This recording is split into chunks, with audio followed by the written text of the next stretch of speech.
নফস ধোকা দিবে, শয়তান ধোকা দিবে, গুনাহ করতে মন চাইবে বা গুনাহ হয়েই যাবে, ঠিক আছে, আবার ঘুরে দাঁড়াবে, আবার তওবা করবে, আবার গুনাহ ছেড়ে দেওয়ার মতো সিদ্ধান্ত নেবে, নতুন করে আবার প্রেরণা যাবে। এইভাবেও যদি কেউ চলতে থাকে তো প্রত্যেক গুনার কারণে আল্লাহর রাগ আসে আর নেকির কারণে আল্লাহর রহমত আসে। তো আল্লাহ তাআলা নিজে বলছে, বান্দা শোনো, সাবাকাত রাহমাতি আলা গাদাব, আমার রাগের উপরে আমার রহমত চলে, অর্থাৎ আমার রাগের চাইতেও রহমত আগে আসে। তাহলে অতএব নফসের সাথে, মনের চাহিদার সাথে এবং শয়তানের সাথেও যদি কেউ ধাক্কাধাক্কিও করে, যে শয়তান তাকে একবার গুনাহ করায় ফেলছে, আরেকবার সে হিম্মত করে আবার ফিরে দাঁড়াইছে যে না, আমি গুনাহ করব না, এইভাবেও যদি ধাক্কাধাক্কি চলে, তাইলেও একদিন আল্লাহর রহমত গালেব হয়ে প্রভাব বিস্তার করে আল্লাহ দয়া করে তাকে পুরাপুরি গুনাহ ছেড়ে দেওয়ার হিম্মত দান করে। কিন্তু আমার কোনো মানসিকতাই নাই, আগ্রহই নাই, আমার এই ব্যাপারে কোনো প্রস্তুতিই নাই, ইচ্ছাই নাই, তাইলে আর হবে কি? মানুষ অনেক সময় বলে যে বেটা সে নবীনগর যাবেই না, যত জোরাজুরি করো তো, হে যাইতেই না, তার কোনো যাওয়ার ইচ্ছাই নেই, তুমি জোর করলে হবে কেন? এজন্য গুনাহ থেকে ফিরবার জন্য, আল্লাহর ইবাদতে অভ্যস্ত হওয়ার জন্য হাকিমুল উম্মত মুজাদ্দিদুল মিল্লাত হযরত মাওলানা শাহ আশরাফ আলী থানভী রাহমাতুল্লাহি আলাইহি তিনি বলছেন, তিনটি জিনিস জরুরি। এক নাম্বার হলো ইরাদা, ইচ্ছা। মনের মধ্যে একটা ইচ্ছা হইতে হবে, নিয়ত হইতে হবে যে আমি গুনাহ ছাড়ব, আমি নেকি করব, এটা তার অন্তরের মধ্যে নিয়ত হইতে হবে, অন্তরের মধ্যে ইচ্ছা থাকতে হবে, ইরাদা করতে হবে।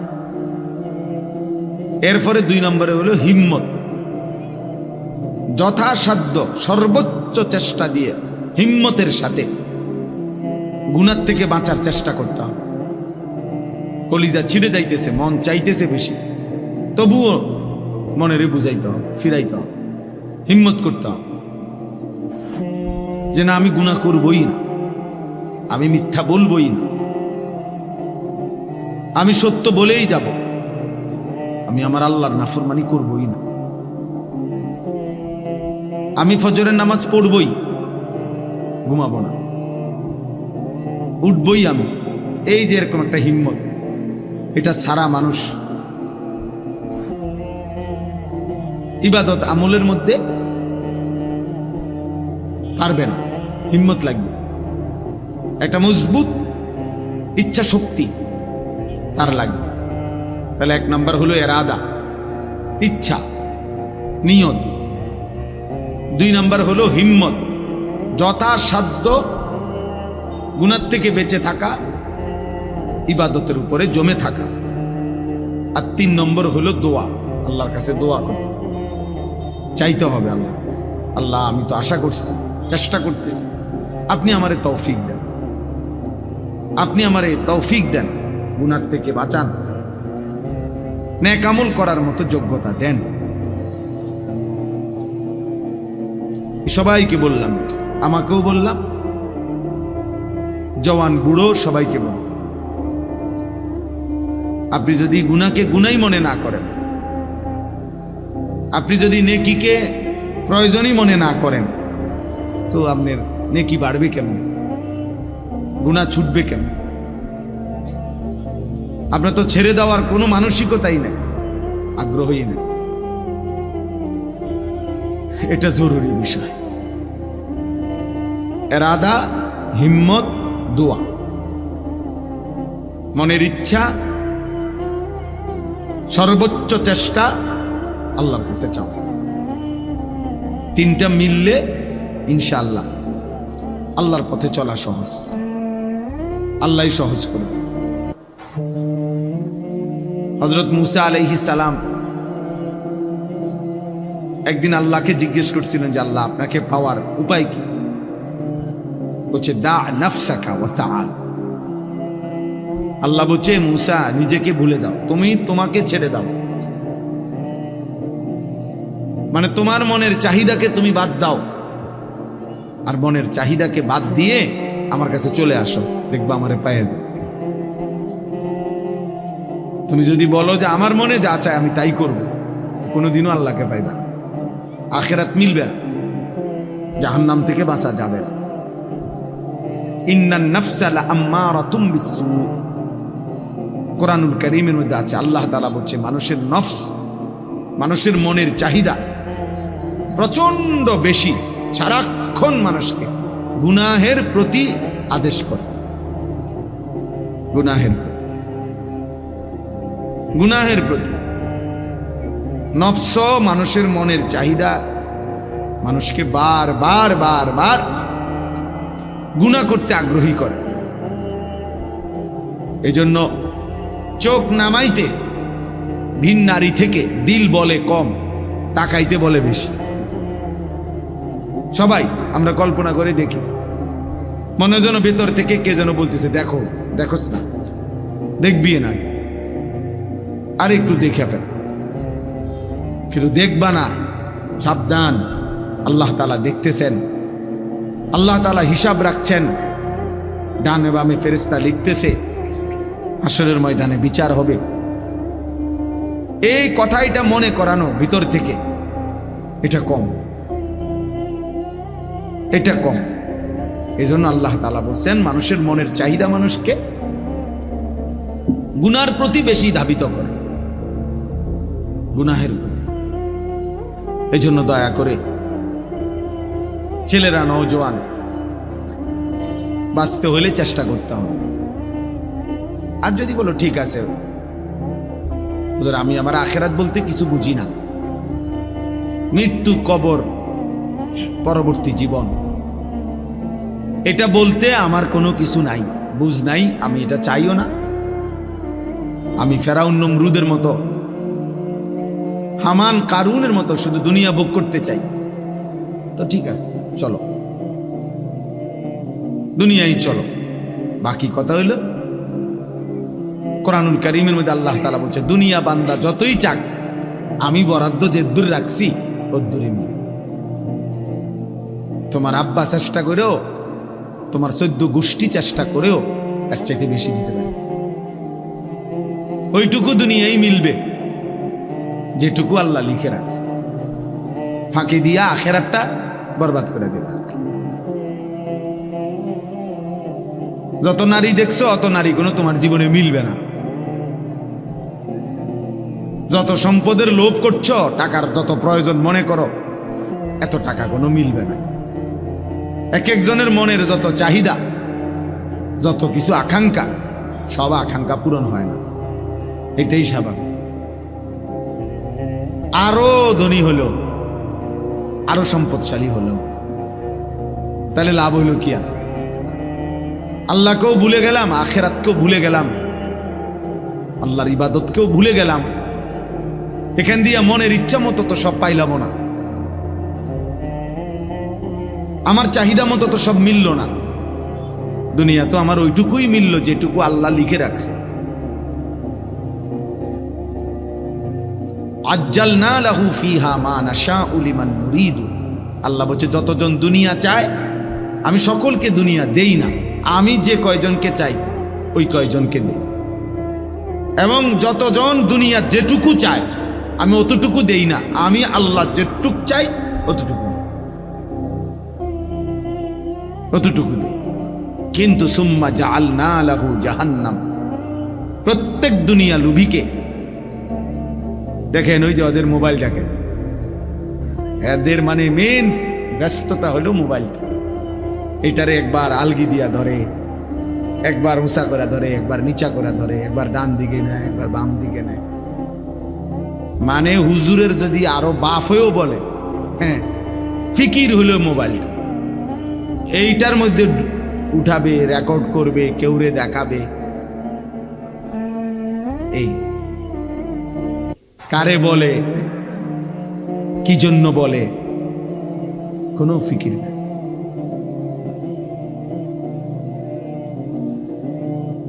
এটাই আমার জীবনের বড় আফসোস। আমি সব সময় বেশি আফসোস করি, মানুষ তো মাঝে মধ্যে একটু স্থির হয়। মানুষ তো একেবারে মাতাল লোকও তো মানুষে মাঝে মধ্যে তালাইয়ে যে নেশা করে, নেশাখোর, সেও তো 24 ঘন্টা নেশা করে না। মাঝে মাঝে তার নেশার ঘোর কাটে, স্বাভাবিক হয়। যখন আবার নেশা করে তখন হয়তো মাতাল হয়। কিন্তু নেশা মুক্ত অবস্থায় তো কিছু সময় স্থির থাকে। কিন্তু মোবাইলের আসক্ত এই নেশা করে 1 মিনিট থামে না, 1 মিনিটও থামে। রাত নাই, দিন নাই, সকাল নাই, একটাই কাজ, একটাই ফিকির, একটাই জীবন, একটাই স্বপ্ন, একটাই জীবন। 24 ঘন্টা মোবাইল। কি বাথরুম, কি পেশাবখানা, কি খাদ্য, খাবার, ঘুম, ঘুম থেকে উঠা, ঘুম থেকে যাও, ঘুম যাওয়া। জীবনটা যেন অক্টোপাসের মতো বেঁধে ফেলছে, শয়তান বেঁধে ফেলছে। আফসোসের বিষয় ভাইয়া, আফসোসের বিষয়। মাঝে মাঝে তো আলাদা হওয়া উচিত গুনার থেকে, যে সারা দিন রাত মোবাইল এটা দিয়া করিটা কি? আমার কি কোনো আল্লাহ নাই? আমার কি কোনো রাসূল নাই? আমার কি মৃত্যু হবে না? আমার কি আখিরাত হবে না? আমি এখন আসতেছি বাখরনগর, কোম্পানিগঞ্জের পরে পরে যে স্টেশন, ও প্রাইভেট কার বাড়ি দিছে অটোতে, মনে একজন লোক দেখছি পড়ে রয়েছে, জ্যাম বাইজা গেছে, টমাটার মাছা পানি দিতেছে। এই জিন্দিগি। যে যখন আহত হয় তখনই মনে পড়ে যে আল্লাহ, পাওটা যখন ভাঙ্গা যায়, হাতটা যখন ছুটে যায়, মোটরসাইকেলটা যখন অ্যাক্সিডেন্ট করে, তখনই মনে পড়ে আল্লাহ বলতে কিছু আছে। তখনই শুধু আল্লাহকে ডাকার কথা। আর নাই তো এর আগে মাতাল একবারও ভাবে না যে এই রোডে তো আরো মানুষও গাড়ি চালাইতেছে, আমি মোটরসাইকেলটা একটু সাবধানে চালাই। এটা তো আর আমাগো বাড়ির উঠান না। সিদ্ধান্ত এটাই, যতক্ষণ আল্লাহকে যেন বলছে, আল্লাহ যতক্ষণ পর্যন্ত তুমি ঠ্যাং ভাঙ্গা না দিবা, মাথা না ফাটাইবা, ততক্ষণ চালাবো। যতক্ষণ পর্যন্ত আল্লাহ জীবন যৌবন ধ্বংস করে না দিবা, শরীরের সক্ষমতা, ততক্ষণ দেখতে থাকবো না।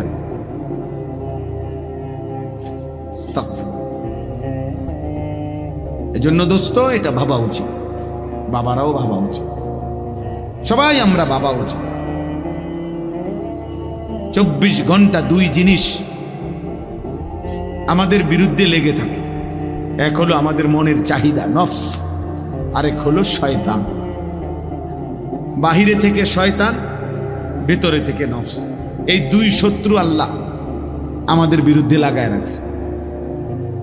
আর বলছেন এই 2 শত্রুকে পরাজিত করে তোমাকে বিজয়ী হইতে হবে, এরপরে জান্নাত। জান্নাত এটা মামুলি না। জান্নাত 2টা রুম আর একটা বারান্দা না। জান্নাত শুধু এক তরকারি আর ডাইল আর আলু ভর্তা দিয়ে ভাত খাওয়ান না। জান্নাত শুধু 2-4 আইটেমের ফল ফলাদির নাম না। জান্নাত অনেক। ইজা রাআইতা সাম্মা রাআইতা নাঈমান ওয়া মুলকান কাবীরা। আল্লাহ বলেন, আমার বান্দা যখন জান্নাত দেখবে কেবল দেখতেই থাকবে, বারবার চোখ ফিরাইয়া ফিরাইয়া দেখবে। দেখতে দেখতে সে বুঝবে তাকে আল্লাহ তাআলা নিয়ামতে ভরা এক বিশাল সাম্রাজ্য দান করেছে। মুলকান কাবীরা, বিশাল সাম্রাজ্য, বিশাল এরিয়া না, বিশাল সাম্রাজ্য। সবচেয়ে ছোট জান্নাত আল্লাহ নবী সাল্লাল্লাহু আলাইহি ওয়াসাল্লাম বলছেন 10 দুনিয়া বরাবর, 10 দুনিয়া বরাবর। সর্বশেষ যেই লোক জান্নাতে যাবে তার জান্নাত। আমরা যেমন নবীকে বিশ্বাস করি, খোদার কসম এই কথাও আমি কমপক্ষে ইয়াকিনের সাথে বিশ্বাস করি। আলহামদুলিল্লাহ, কারণ আমরা বিশ্বাস করি আল্লাহর এই কথা, রসুলের এই কথার মধ্যে এক জাররা পরিমাণও সন্দেহ নেই। তোমরা বেনামাজি যুবক, তোমাদের সন্দেহ হইতে পারে, তোমরা আসলে আল্লাহর ব্যাপারে সন্দিহান, এই জন্য সেজদা দাও না। তোমাদের কলিজায় এটা আছে হয়তো যে আল্লাহ বলতে কিছু নাই, অবশ্যই। এই জন্য ও সন্দিহান, মূলত ও আখিরাতের ব্যাপারে সন্দিহান, ও নবীজির এই কথাগুলোর ব্যাপারে তার সন্দেহ আছে। এই জন্য সে স্বাভাবিকভাবে হাসি খুশি মুডে ঠান্ডা মাথায়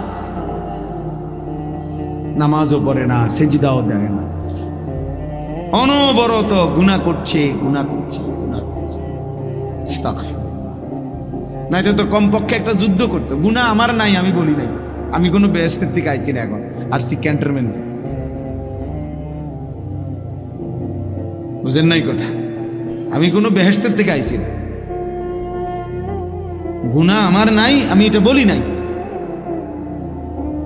কিন্তু এটা কেমন গুনাহ যে 24 ঘন্টা, 24 বছর, 12 বছর, 10 বছর, 1 বছর এক তালে, এক রঙে, এক ঢঙ্গে গুনাহ। এটা কি ধরনের নাফরমান ভাই? এত গাদ্দার, এত চূড়ান্ত বেয়াদব, এত নিকৃষ্ট বেয়াদব, এত হাইওয়ান, এত চতুষ্পদ জন্তু, যে গুনাহকে স্বাভাবিক বানায় নিছে। মিথ্যা বলে প্রতিদিন, চুরি করে প্রতিদিন, নারী দেখে প্রতিদিন, জিনা ব্যভিচারের দৃশ্য দেখে প্রতিদিন, সুদ খায় প্রতিদিন, ওজনে কম দেয় প্রতিদিন, কাস্টমারকে ঠকায় প্রতিদিন, হালাল হারামের কোনো পার্থক্য নাই প্রতিদিন, বিড়ি সিগারেট খায় প্রতিদিন, নাচ গান টেলিভিশন নর্তকী দেখে প্রতিদিন, কথায় কথায় গালি দেয় প্রতিদিন, ফজরের নামাজ পড়ে না প্রতিদিন। এই কি সাধারণ পাপী মনে করছেন? তো সীমা লঙ্ঘনকারী, এত সীমা লঙ্ঘনকারী, এত বেয়াদব, এত গাদ্দার। এই জন্য হাদিসে আছে, আল্লাহর নবী সাল্লাল্লাহু আলাইহি ওয়াসাল্লাম বলছেন, কুল্লু উম্মতি মুআফান ইল্লাল মুজাহিরিন। আমার উম্মতের সমস্ত পাপীর গুনাহ তওবা করলে আল্লাহ মাফ করে দিবে, কিন্তু গুনাহকে যে প্রকাশ্যে করে বেড়ায়, গুনাহকে যে স্বাভাবিকভাবে করে বেড়ায়, গুনাহকে যে ধারাবাহিক করে বেড়ায়, সবার সামনে হাসতেছে, গালি দিতেছে, হাসতেছে, টেলিভিশন দেখতেছে, হাসতেছে, বিড়ি সিগারেট খাইতেছে, হাসতেছে, সুদের লেনদেন করতেছে, মানে গুনাহকে একদম প্রকাশ্য খুললাম খোলা, অর্থাৎ একেবারে দিবালোকের মতো স্বাভাবিকভাবে, লজ্জা সংকোচ, একটু লজ্জিত, কোনো অনুভূতিও নাই। আল্লাহর নবী বলছে এমন নাফরমান উম্মতকে আল্লাহ মাফ করবেন। এটা হাদিস, এটা হাদিস। সামনে দিয়া বয়স্ক লোক যায়, দাদা যায়, নানার বয়সী লোক যায়, আলেম ওলামা যায়, ওমা এই নাফরমান দাঁড়াইয়া আছে যে দাঁড়াইয়া আছে, মোবাইল দেখতেছে যে দেখতেছে, তার সামনে দিয়া মনে 30 জন লোক মসজিদে ঢুকছে, নামাজে গেছে, ওরা নামাজ পইরাও আবার মসজিদ থেকে বের হইয়া এদিক দিয়া গেছে, কিন্তু এই অপদার্থ মোবাইল টিপতেছে, তো টিপতেই আছে, অথচ সে মুসলমানের বাচ্চা। এ তো গাদ্দার না? কথা বলেন না, এই গাদ্দার না? সে মানে কিরে এতগুলো মানুষ মসজিদে ঢুকলো আমার সামনে আবার বের হইল, একটা জলজ্জান্ত নামাজের ওয়াক্ত চলে যাচ্ছে, মসজিদের জামাত হয়ে গেল, আজান হইল, একামত হইল, আহা এটা কি নাফরমান, এটা কি হাইওয়ান, এটা মানুষের বাচ্চা হয় কেমনে, এটা মুসলমানের বাচ্চা হয় কেমনে? মুসলমানের ঘরে জন্ম নিলে এত বড় গাদ্দার হয় কেমনে? সামান্যতম লজ্জাত হওয়ার কথা যে জিন্নারিল্লাহ, আমিও তো একজন মুসলমান, এতগুলো মানুষ আমার সামনে মসজিদে যায়, আমি কি যাব না?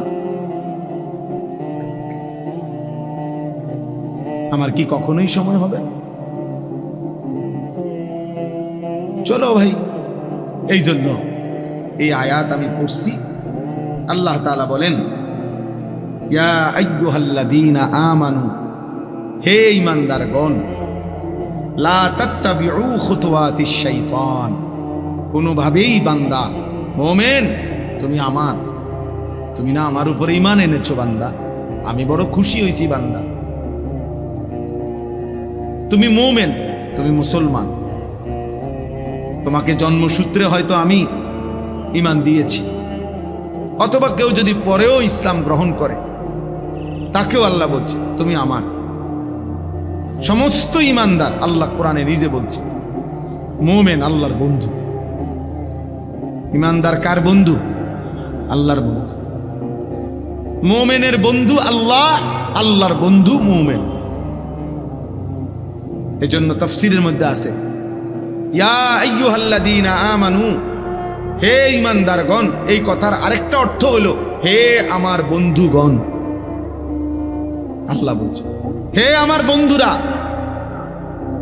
বন্ধুগণ, হে আমার বন্ধুগণ। আল্লাহ তাআলা বলছে কোরআনুল কারীমের মধ্যে 89 বার, 8, 9, 89 বার আল্লাহ তাআলা এই শব্দ দিয়ে আমাদেরকে ডাক দিয়েছে, হে ঈমানদার, হে আমার বন্ধুগণ। 1 বার 2 বার না ভাইয়া, 89 বার। কোন মা যদি একটানা 89 বার তার সন্তানকে ডাকে, এরপরেও যদি সেই সন্তান মায়ের কাছে না আসে, এই সন্তান কি পরিমাণ বেয়াদব। কোন বাবা যদি তার সন্তানকে 89 বার একটানা ডাকে, সেই সন্তান যদি বাবার ডাকে সাড়া না দেয়, কি পরিমাণ বেয়াদব। তো আল্লাহ তাআলা রব, মহান মালিক, আমার সৃষ্টিকর্তা, আমার শরীরের প্রতিটা বিন্দু বিন্দু যার ইশারায় এক সেকেন্ডের নিরাপত্তা, আমাদের বেঁচে থাকার অধিকার, সুস্থতা, স্বাভাবিকতা আল্লাহর দেওয়া। প্রতিনিয়ত যারা অ্যাক্সিডেন্ট হয়, কেউ কি নিজের ইচ্ছায় অ্যাক্সিডেন্ট হয়? কথা বলেন না। প্রতিনিয়ত যারা মারা যায়, তারা কি নিজের ইচ্ছায় মারা যায়? তাই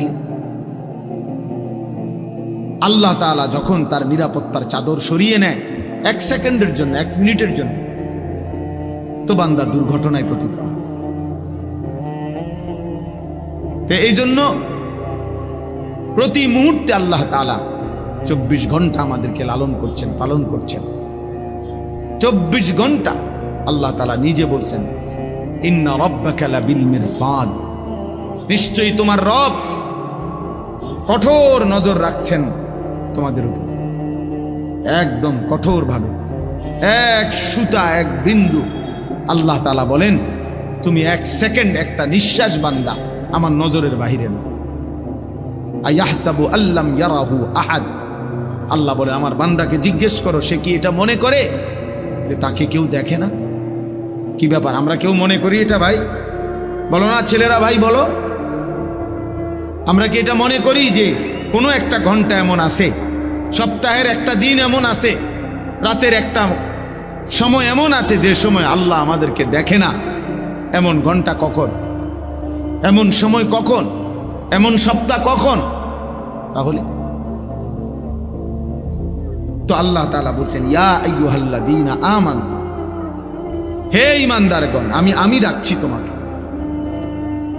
আমি ডাকছি।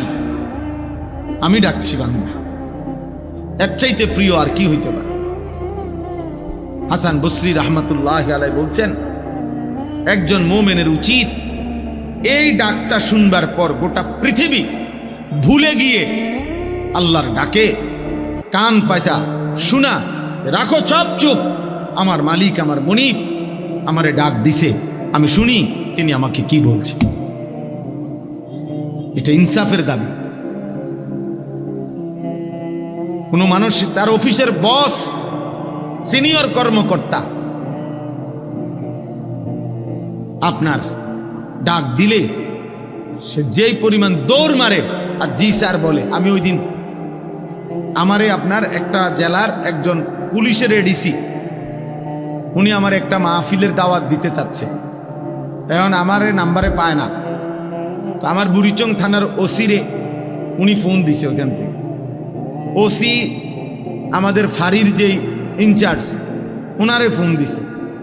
ইনচার্জ আমার মহল্লার ওনার পরিচিত লোকরে বলছে, আপনি হুজুর কই, হুজুরের খুঁজে বাইর করেন এক্ষণ, আমার হুজুরের দরকার। স্যারে মানে বসে ফোন দিছে, এডিসি স্যার, পুলিশের এডিসি। এরপরে উনি ওই ইনচার্জ আমার কাছে আসছে দুপুরবেলা। আমি দেখলাম বেচারা ওই স্যারের সাথে যে কথা বলতেছে, জি স্যার, জি জি স্যার, জি জি স্যার, জি হুজুরকে পাইছি স্যার, পাইছি স্যার, জি জি স্যার, জি স্যার আপনি কথা বলেন স্যার, স্যার আমি বলছি স্যার, স্যার মানে। আমি বললাম, আরে ভাই আপনি থামেন, আমি আমারে বলতে দেন, আমি শুনি, স্যারের লগে আমি কথা বলি। দেখলাম উনি জি স্যার কইতে কইতে ওনার জান শেষ।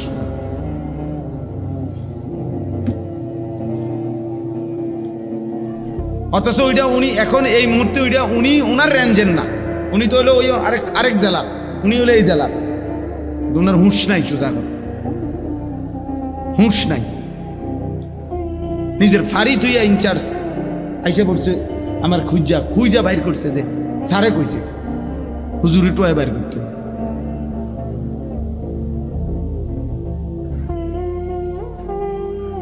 যাই হোক, তাহলে আমার বলার উদ্দেশ্য হলো আমার আল্লাহ আমাকে ডাক দিয়েছে, তার চাইতে বড় মালিক আর কে হতে পারে? তার চাইতে আমার বেশি প্রয়োজন আর কার কাছে? তিনি ছাড়া আমার প্রয়োজন পূরণ করার আছে কি? আমার এক সেকেন্ডের একটা নিঃশ্বাস পৃথিবীতে আর দিতে পারবে কি? আমার এক সেকেন্ড বেঁচে থাকার অধিকার এই পৃথিবীতে আল্লাহ ছাড়া দেবে কি?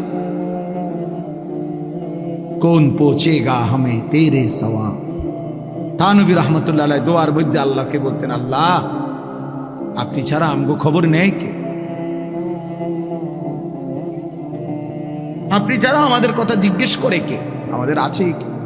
আর এমনি তো বাস্তব কথা হলো ছেলেরা, বাবা প্রিয় ভাই মনে রাখো ভাই, আমি সারাটা বছর বলছি, সারাটা বছর বলে যাই, বাস্তবিক অর্থে এই পৃথিবীর একটা বেঈমান, একটা কাফের, একটা মুশরিক, এই ইউরোপের কোন বেঈমান, গোটা পৃথিবীর মধ্যে মুশরিকদের যত সংগঠন আছে একেবারে জাতিসংঘ থেকে শুরু করে নিচ পর্যন্ত, খোদার কসম একটা বেঈমান এক সেকেন্ডের জন্য কলিজা দিয়া দিল দিয়ে আমাদের মুসলমানের ইমানদারের কোনো কল্যাণ কামনা করে না।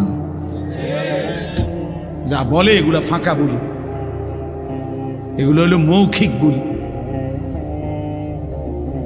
এগুলো হলো ফাঁকা সান্ত্বনা।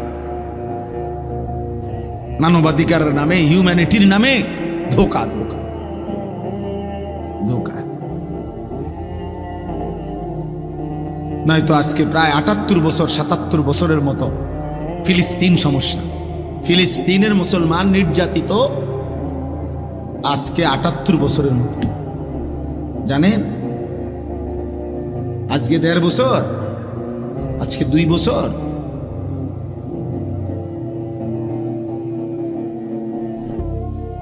আজকে প্রায় ৭৮-৭৭ বছরের মতো ফিলিস্তিনের মুসলমান নির্যাতিত। একটি ছোট্ট এরিয়া ফিলিস্তিন, এই সামান্যটুকু জায়গার অল্প কিছু মানুষের সমস্যার সমাধান করতে ৭৮ বছর লাগে। কি মনে হয়? ইসরায়েলের জনগোষ্ঠী এই যারা মুসলমানদেরকে এভাবে মারতেছে, ওদের মূল জনগোষ্ঠী 1 কোটি না, 92 থেকে 97 লাখ ইসরায়েলের ইয়াহুদি। মূল সারা দেশের জনসংখ্যা তাদের, সর্বমোট জনসংখ্যা হলো তাদের 1 কোটির নিচে। আমাদের ঢাকা শহরের 1 কোণাতে বইয়া থাকে 1 কোটি মানুষ। আমগো ঢাকা শহরের সায়দাবাদ যাত্রা বাড়িতে দাঁড়াইলে দেখা যায় মানুষ আর মানুষ। তাইলে 1 কোটি না, কিন্তু এই মানুষগুলোকে কেউ বুঝাইতে পারতেছে না যে এইভাবে একটি সভ্য পৃথিবীতে, আজকের এই পৃথিবীতে, আধুনিক এই পৃথিবীতে, যেখানে প্রতিনিয়ত মানবতার জয়গান গায় মানুষ, ভদ্রতার, শালীনতার কত কথা বলে, এই সময়ে এই পৃথিবীতে এখন আর আইয়ামে জাহিলিয়াত না, অন্ধকার যুগ না, এত আধুনিকতার এই যুগে আইসাও এইভাবে একটি অঞ্চলের মানুষকে এভাবে নির্মম নির্যাতন, যে দিনের পর দিন যারা একটা রুটি খুঁজে পায় না, একবেলা পেট ভরে কোনোদিন খাবার খাইতে পারে না, এটা কল্পনা করা যায়? পত্রিকা আসছে বেটা, গাজার একটা ছেলে 12 কিলোমিটার এতিম বাচ্চা পায়ে হাঁটা গেছে একটা রুটির জন্য। 12 কিলোমিটার পায়ে হাঁটা যখন একটা রুটি নিচে হাতে, এই সময়ে তাদের এই বেঈমানদের বুলেটের আঘাতে এতিম সন্তান বুকটা ঝাঁঝরা হয়ে গেছে। রুটি হাতেই সেই শহীদ হয়ে গেছে, রুটিটা আর খাইতে পারে। তাইলে আমাদের আল্লাহ ছাড়া কেউ নেই। আমাদের সফলতা, আমাদের সুখ, আমাদের নিরাপত্তা ভাইয়া আল্লাহর হাতে। আর আল্লাহর অব্যাহত নাফরমানি, ধারাবাহিক পাপ একদিন সুখ কেড়ে নিবে। মনে রাখো ছেলেরা, তোমাগো দাদা হয়তো কবরে যাবো গা, তুমি মনে করো না তোমার দাদায় কষ্ট পাইব তোমার কারণে। কারণ তোমার দাদার যে বয়স, তোমার বাপের যে বয়স, তারা তোমার আগে কবরে চলে যাবে।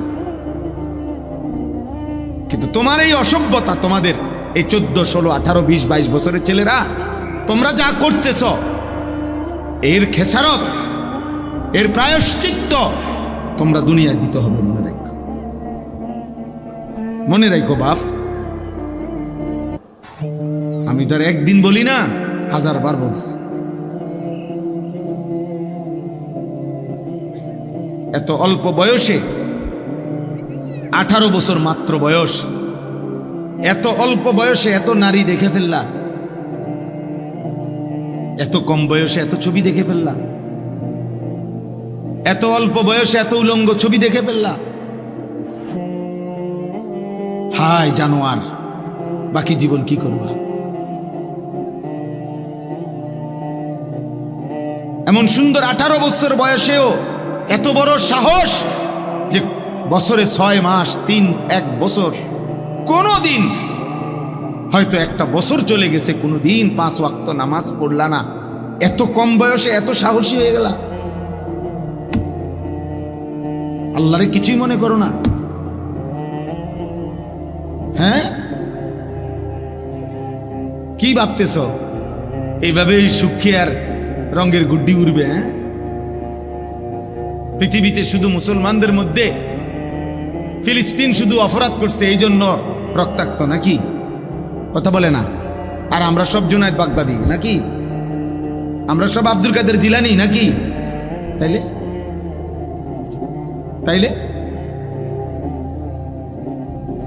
একবার কায়ত হইয়া পড়লে, আল্লাহ যদি একবার নিরাপত্তার চাদর সরায় ফেলে, আল্লাহ তাআলা যদি একবার শাস্তির ফয়সালা দিয়ে ফেলে, ভাইয়া হয়তো আরেকবার ঘুরে দাঁড়াইতে 100 বছরও আর দাঁড়ানো যাবে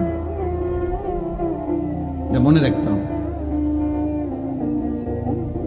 আল্লাহ যেন বলতেছে, বান্দা আরো দেখি, আরো দেখি, আরো দেখি, আরো দেখি, আরো দেখি, আরো দেখি।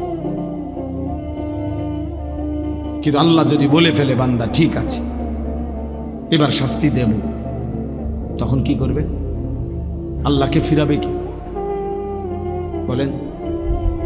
আল্লাহকে ফিরাবে কে? আল্লাহ আমাদের ছেলেদেরকে কবুল করে নেন। বুঝতে শেখো ভাই, আলাদা আলাদা ভাইব, তোমারটা তুমি ভাইব, তোমার জন্য তুমি ভালো হও। সমবয়সী বন্ধু ভালো হতে দেয় না। সমবয়সী বন্ধু বেশিরভাগ অসৎ হয়, ওরা তোমারে ভালো হইতে দিবে না।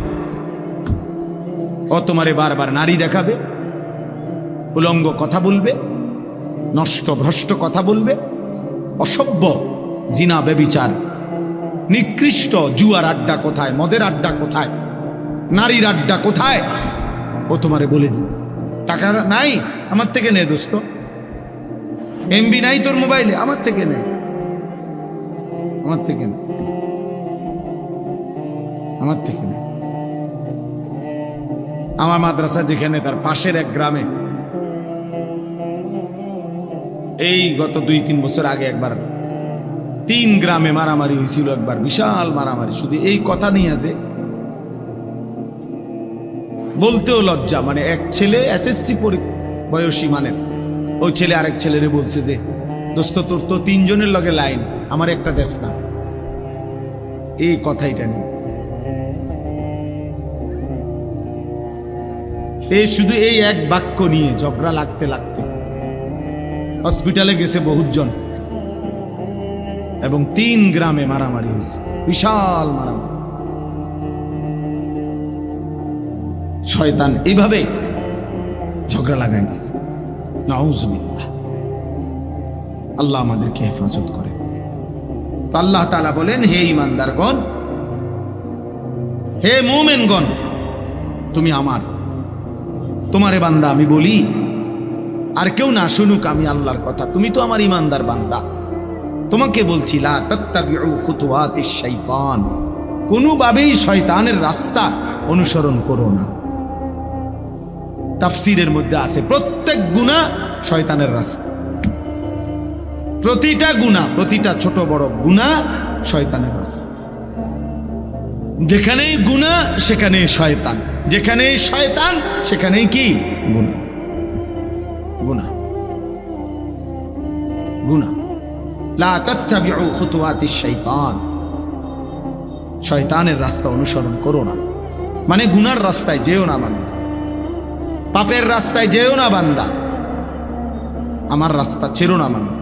কোরআনে আল্লাহ বলছে, আন্না হাদা সিরাতি মুস্তাকিমান ফাত্তাবিউ, আল্লাহ বলছে বান্দা শুনো, এই কোরআন, এইটাই আমার সিরাতে মুস্তাকিম, এটাকেই ধরো, ফাত্তাবিউহু, একেই গ্রহণ করো, একে অনুসরণ করো।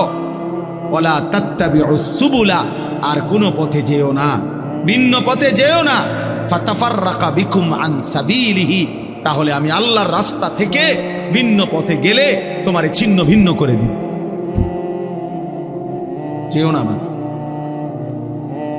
যালিকুম ওয়াসাকুম বিহি, আল্লাহ বলেন এটা আমি ওসিয়ত করলাম। মৃত্যু পথযাত্রী, শেষ অবস্থায় মুমূর্ষ ব্যক্তি যেরকম বলে যে, ফুত, জীবনে আমার কত কথা তোরে বলছি রে বাপ, শুনছত বা শুনস নাই, আজকে বাপ আমার মরার পূর্বে আমি শেষবারের মতো তোকে ওসিয়ত করে গেলাম। এই কথার যেমন গুরুত্ব, আল্লাহ বলছে এটা আমি আল্লাহর ওসিয়ত, আমার ওসিয়ত।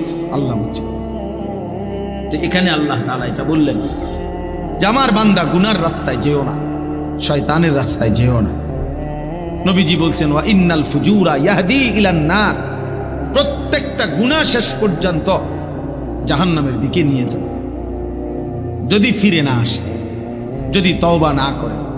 প্রিয় যুবক ভাই, প্রিয় বয়স্ক বাবা, আমার সবাইকে বলি, আমাকেও বলি, প্রতিটা সুদের শেষ ঠিকানা জাহান্নাম, প্রতিটা ঘুষের শেষ ঠিকানা জাহান্নাম। নারীর ছবি, ভিন নারীর এই নাটক, সিনেমার নর্তকীর ছবির আখের গন্তব্য জাহান্নাম, জাহান্নাম। প্রতিটা উলঙ্গতা, বেহায়াপনার শেষ ঠিকানা জাহান্নাম। প্রতিটা মিথ্যা, চুরি, ডাকাতি, জিনা, ব্যভিচার, বেপর্দা, বেহায়া, এর শেষ ঠিকানা জাহান্নাম, শেষ ঠিকানা জাহান্নাম। বারবার আল্লাহ তাআলা কোরআনে বলছেন, কুল লিল মুমিনিনা ইয়াগুদ্দু মিন আবসারিহিম ওয়া ইয়াহফাজু ফুরুজাহুম যালিকা আযকা লাহুম। আল্লাহ তাআলা বলছে, বন্ধু আপনি ঈমানদার পুরুষদেরকে বলে দেন তারা যেন ভিন নারী থেকে তাদের চোখ নামিয়ে রাখে এবং তারা যেন হারাম কাজ থেকে, জিনা ব্যভিচার থেকে তাদের লজ্জাস্থানকে হেফাজত করে। আল্লাহ বলে যালিকা আযকা লাহুম, এটা যদি তারা করে আমি আল্লাহ ওয়াদা দিলাম এই কাজ তাদের অন্তরকে শতভাগ পবিত্র করে দিব। আযকা, নারীর থেকে চোখ ফিরাইবা, লজ্জাস্থান হেফাজত করবা, খোদার কসম আল্লাহর ওয়াদা, সে হয়ে যাবে তাজকিয়াওয়ালা, সে হয়ে যাবে আধ্যাত্মিক সাধক, সে হয়ে যাবে আল্লাহওয়ালা, সে হয়ে যাবে মুত্তাকি। আল্লাহ বলেন আমি তার দিল 100 পবিত্র করে দেব। আজকা মানে ইসমে তাফজিল, পূর্ণ পবিত্র করে দেব, পূর্ণ। হাদিসের মধ্যে আছে আল্লাহ তাআলা বলছেন হাদিসে কুদসিতে, আমার কোন বান্দা যদি আমার ভালোবাসায় ভিন নারী দেখা থেকে চোখ নামিয়ে রাখে, মোবাইলে হোক, বাস্তবে হোক, টেলিভিশনে হোক, নাটকে হোক, সিনেমায় হোক, রোডে হোক, আল্লাহ তাআলা বলছেন বান্দা যদি আমার ভয়ে, আমার ভালোবাসায় চোখ নামিয়ে রাখে, আমি আল্লাহ ওয়াদা দিলাম তৎক্ষণাৎ আমি তার অন্তরে ঈমানের স্বাদ মজা দিয়ে দেব। আবদালতুহু ঈমানান ইয়াজিদু হালাওয়াতাহু ফি কলবি। আল্লাহ তাআলা এখানে এটা বলছেন। তাহলে ভাইয়া এই বক্তব্যের মূল কথা এটাই, লা তাত্তাবিউ খুতুওয়াতিশ শাইতান, শয়তানের রাস্তা ধরো না। কোনো বাবা হারাম দিয়া আরো কিস্তি নিল চাচা, অভাব যাবে না চাচা। কোন সুদখোরের অভাব শেষ হয় নাই রে বাপ, কোন কিস্তিখোরের অভাব। ৬,০০০ টাকার কিস্তি, আমার ঘনিষ্ঠ লোকে আমার কানতে কানতে বলছে, কয় যে হুজুর ৬,০০০ টাকার কিস্তি, বাড়তে বাড়তে দিতে পারছি না করতে করতে ৪ লক্ষ টাকা হইয়া গেছে। এখন আর আপন ভাই বাড়ি ছাড়া, ঘর ছাড়া, কার মা অসুস্থ করতে দেখতেও আসতে পারে, ও ৬,০০০ টাকার কিস্তি। কোন কিস্তিখোর এই জন্য অভাব পূরণ করতে পারে না। কোন সুদখোর, হারামখোর, কোন মিথ্যাবাদী, হারাম উপার্জনকারী তার অভাব শেষ করতে পারে না। অভাব যায় না তার, দিলও শান্ত হয় না, অভাবও যায়। কলজাটার মধ্যেও সারাক্ষণ জ্বালা ফোড়া, আরো চাই, আরো চাই, আরো চাই, আরো চাই, এতে টিয়া পায়, হেতে টিয়া পায়, ওইতে টিয়া পায়, ওইতে টিয়া পায়।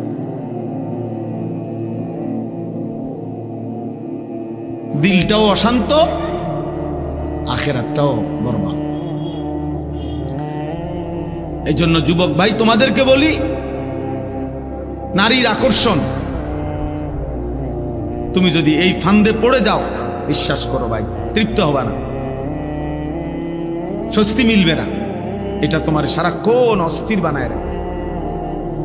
তোমার শরীর নষ্ট হচ্ছে, হাত নষ্ট হইতেছে গুনার দ্বারা, লজ্জাস্থানের সক্ষমতা নষ্ট হইতেছে, যৌবনের শক্তি নষ্ট হইতেছে, কোমরের শক্তি চলে যাচ্ছে, 2টা সাফা ভিতরে ঢুকে যাইতেছে, চোখ ভিতরে ঢুকে যাচ্ছে, দেখতে দেখতে চেহারাটা জঙ্গলি জানোয়ারের মতো মনে হচ্ছে। তুমি হয়তো আন্দাজ করো নারী, কারণ তোমারে তো আর চুলের কারণে, চেহারার কারণে, তোমার এই বিদঘুটে আকৃতির কারণে কোনো ভদ্রলোক তো তোমার দিকে ফিরেও তাকায় না।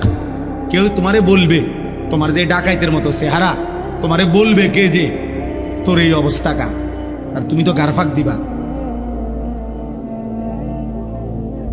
তুমি তো এমন গারফাক দিবা যে তোমার বাপেও তো তোমারে ডরায়, তোমার মাও তো তোমারে ভয় পায়, তো তোমারে আর ডাক দিব কে, তোমারে আর ডাক দিবে কে? এই জন্য তখন সবাই মেনে নেয়, যা না ফরমান, তার মতোতে চলো, যেটা মনে করে ডাক, ভিসা দিয়ে ফির তার কপালে। যার মা তাকে ছেড়ে দেয়, যার বাপ তাকে ছেড়ে দেয়, এবার সে আর কোথায় আশ্রয় যাবে? তারে ফিরাবে কে? তারে ডাকবে কে?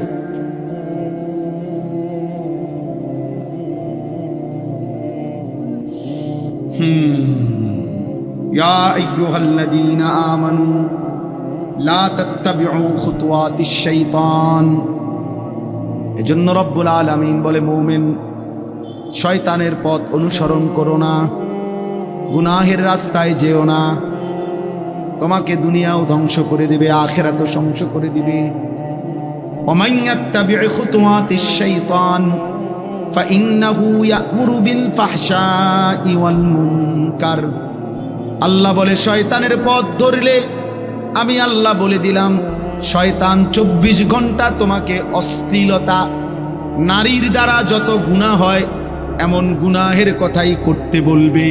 ওয়াল মুনকার, আল্লাহর যত নিষিদ্ধ গুনাহ সব গুনাহের মধ্যে তোমাকে লিপ্ত করে ছাড়বে, লিপ্ত করে ছাড়বে।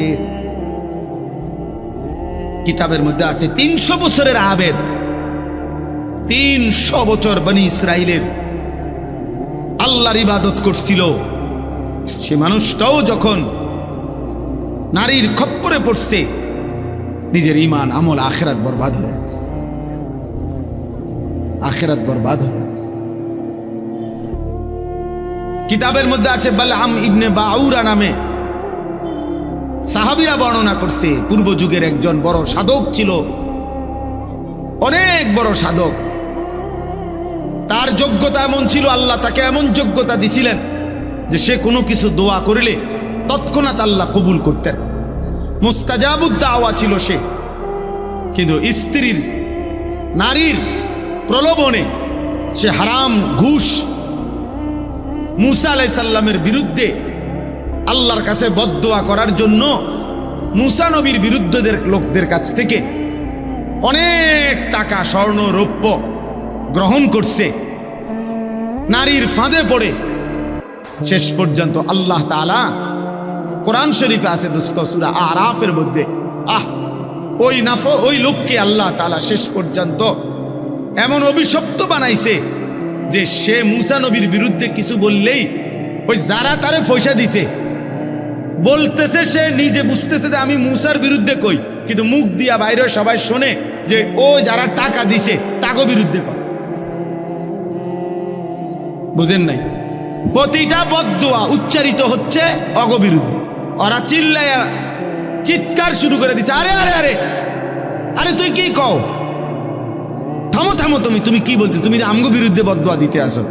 তখন সে বলছে, খোদার কসম, হে ভাইরা, আমার জিহ্বা আর আমার নিয়ন্ত্রণে নাই, আমি যতই চেষ্টা করছি মুসার বিরুদ্ধে বলতে, আমার মুখ দিয়া তো তোমাদের বিরুদ্ধেই বের হচ্ছে। এরপরে খোদার কসম আছে, এরপরে আল্লাহ তাআলা তার জিহ্বাটা লম্বা করে ফেলছে। কোরআন শরীফে আছে যে কুত্তার মতো, ফামাসালুহু কামাসালিল কালব, কুকুরের মতো জিহ্বা লম্বা হয়ে গেছে, একবারে বুকের কাছে তার জিহ্বা চলে আসছে। কুকুরের জিহ্বা যেমন লম্বা হয়ে যায়, কুকুরের উপরে কোনো বোঝা চাপায়া দিলেও সে হাঁফায় জিহ্বা লম্বা করে এমন করে। আবার যদি এটা সরাইয়া ফেলে, খালি পিঠের মধ্যে কিছু নাই, এমনে দাঁড়াইয়া আছে, তখনও কুত্তা জিহ্বা লম্বা করে এমন হাঁফা। এরকম আল্লাহ তাআলা কোরআন শরীফ আছে, আল্লাহ তার জিহ্বা লম্বা করে ফেলছে। এজন্য দয়া করে দোস্ত, আল্লাহ তোমারে আমারে হেফাজত করছে। সারা রাত উলঙ্গ ছবি দেখার পরেও সকালবেলা মানুষের আকৃতিতে তোমারে হয়তো ঘুম থেকে উঠাইছে, কিন্তু কোরআন শরীফে একটা আয়াত আছে, ফি আইয়ি সূরাতিম মা শাআ রাক্কাবাক, আল্লাহ চাইলে যেই কোনো আকৃতি দিতে পারেন। তাফসীরের মধ্যে আছে, খোদার কসম, মুফাসসিরিন ওলামারা বলছে আল্লাহ চাইলে কাউকে মানুষের দেহ রাইখাও চেহারাটা কুকুরের মতো, শুকুরের মতো বানায় দিতে পারে। এবং এটা আল্লাহ তাআলা পিছনের জামানায় করেছেন কিনা, কুনু কিরাদাতান খাসিইন, পূর্ববর্তী অবাধ্য জাতিদেরকে আল্লাহ তাআলা শুকর বানায় দিয়েছে। ছিল তো মানুষ, আস্তা মানুষ, কিন্তু চেহারাটা শুকরের মতো, চেহারাটা শুকরের, চেহারাটা কুকুরের মতো। আল্লাহ হেফাজত করে। অতএব আজকে এতটুকু কথাই, ওয়ালাউলা ফাদলুল্লাহি আলাইকুম ওয়া রাহমাতুহু মা যাকা মিনকুম মিন আহাদিন আবাদা। আল্লাহ বলছে, আমার দয়া যদি না হয় আমার অনুগ্রহ, আমার রহমত যদি না হয় বান্দা নিজেকে নিজে পবিত্র রাখতে পারবা না। নিজের পবিত্রতা নিজে রাখতে পারতা না, আমার দয়া হইতে হবে। আর আমার নাফরমানি করবা 24 ঘন্টা, আমি কেন তোমারে দয়া করব? আমি কেন তোমাকে দয়া করব বান্দা? এই জন্য দোস্ত, ভাত খাওয়ানো আর চরিত্রবান হওয়া এক কথা না। ভাত তো সবারই আল্লাহ খাওয়ায়, খানা তো আল্লাহ গরু ছাগল কুকুর বিড়াল রেও খাওয়ায়, শুকর রেও খাওয়ায়। দুনিয়াতে এগুলো সবাই ভোগ করে। যেন আল্লাহ বলছেন আমার দয়া না হলে কেউ নিজেকে পবিত্র করতে পারবে না, আর আমার নাফরমানি করলে আমার দয়া মিলবে না, দয়া মিলবে না। ওয়ালাকিন্নাল্লাহা ইউযাক্কি মান ইয়াশা, আল্লাহ বলেন আল্লাহই যাকে চান পবিত্র করে থাকেন। আল্লাহু সামিউন আলিম, আর আল্লাহ তোমাদের সব শুনতেছেন, সব জানেন। এই পৃথিবীর কেউ শোনে না। ইয়ারফোন লাগাইয়া রাত 2টা বাজে ফজর পর্যন্ত, ভোর পর্যন্ত কোন নারীর সাথে কি বলেছ, আল্লাহ বলে বান্দা পৃথিবীর কেউ শুনে নাই, ইয়ারফোন লাগাইয়া রাখছো, আমি শুনেছি, আমি শুনছি বান্দা, আমি জানি, আমি দেখছি বান্দা, সব আমি দেখেছি, আমি সব জানি, আমি সব শুনি। আল্লাহ শুনে না কখন? কথা বলে না। আল্লাহ দেখে না কখন? আল্লাহ জানে না কখন? আয়াহসাবু আল্লান ইয়াকদিরা আলাইহি আহাদ, আল্লাহ বলে আমার বান্দাকে বলো না সে কি ভেবেছে তার উপরে কারো কোনো ক্ষমতা নাই, পরে জিজ্ঞেস করো।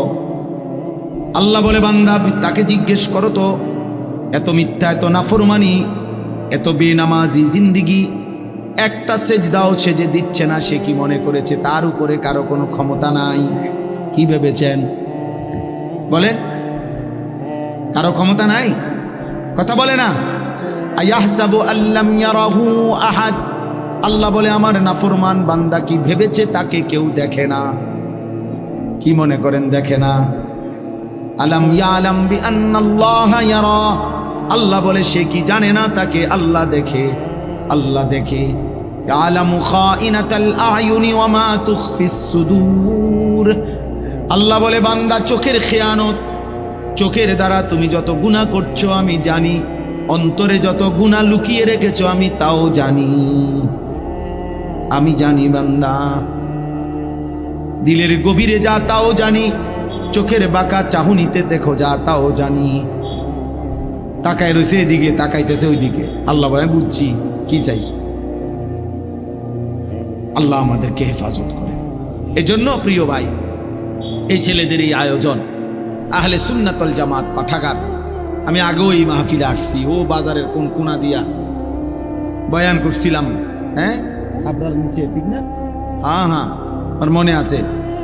আলহামদুলিল্লাহ, উদ্দেশ্য একটাই, ভালো কিছু বই পড়বে, দ্বীনি কিছু বই পড়বে, এর দ্বারা আখলাক হবে, ওলামায়ে কেরামের একটু নসিহত শুনবে, এর দ্বারা সুন্দর একটা চরিত্র গড়বে।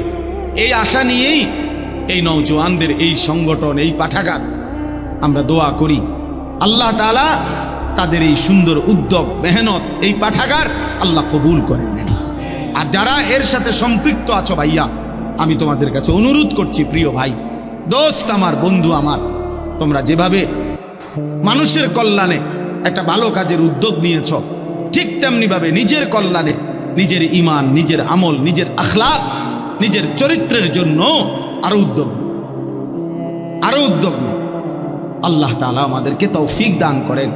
আগামীকাল আমার মাদ্রাসায় কুমিল্লা ক্যান্টনমেন্ট ময়নামতি সাহেবের বাজার, ওইখানে মাসিক ইসলাহি মাহফিল, প্রত্যেক মাসের দ্বিতীয় শনিবার আমার মাদ্রাসায় মাহফিল হয়। আগামীকালকে সেটা সকাল 10টা থেকে 12:30 পর্যন্ত ওইখানে মা বোনদের জন্য বয়ান হয়, আসর থেকে এশা পুরুষদের জন্য বয়ান হয়। আমার শায়েখ আল্লামা মুফতি মুশতাকুর নবী কাসিমি হুজুর এই মাসে বয়ান করবেন, আমরাও থাকবো ইনশাআল্লাহ। সুযোগ থাকলে নওজোয়ান ভাই কারো যাওয়ার চেষ্টা করবেন। আর একটা শেষ অনুরোধ হলো, প্রিয় নবী সাল্লাল্লাহু আলাইহি ওয়াসাল্লামের জীবন, নবীজির আমল একটু একটু করে শিখতে চেষ্টা করবেন। আমরা এই নবীজি সাল্লাল্লাহু আলাইহি সাল্লামের একটা গুরুত্বপূর্ণ আমল হলো, নবীজি তাহাজ্জুদ নামাজ পড়তেন রাত্রিবেলা, রাত গভীরে নবীজি নামাজ পড়তেন, দোয়া করতেন, চোখের পানি ফেলতেন, অনেক দোয়া করতেন। আমি একটা কিতাব আমার গাড়ির মধ্যে বিক্রি করি, ওই যে আমার সাদা গাড়িতে। এই কিতাবটা হলো আমাদের প্রিয় নবী সাল্লাল্লাহু আলাইহি ওয়াসাল্লাম রাত্রিবেলা তাহাজ্জুদ নামাজে কি পড়তেন, কেমনে দোয়া করতেন, কতক্ষণ পড়তেন, এটা এই কিতাবের মধ্যে আছে। নবীজি সাল্লাল্লাহু আলাইহি সাল্লামের সুপারিশ হাসরের ময়দানে কেউ যদি পেতে চায়, কি আমল করা উচিত, কি আমল ধারাবাহিক করলে সুপারিশ মিলবে, এটা এই কিতাবের মধ্যে আছে। আমাদের নবী সাল্লাল্লাহু আলাইহি সাল্লামের উপরে সাহাবায়ে কেরাম, নবীজির জামানায় সাহাবীরা নবীজির উপরে কিভাবে দুরূদ পড়তেন, কি কি দুরূদ পড়তেন, এমন 40টা দুরূদ যেটা সাহাবারা পড়তেন এই কিতাবের মধ্যে আছে। মাত্র 200 টাকা মূল্যে এই কিতাবটা আমরা বিক্রি করি গাড়িতে। যদি কারো সুযোগ হয় এই অনেক গুরুত্বপূর্ণ আমল শিখতে পারবেন, কেনার চেষ্টা করবেন। আল্লাহ তাআলা আমাদেরকে তৌফিক দেন, এই মাহফিলখানা আল্লাহ তাআলা কবুল করেন, আমিন।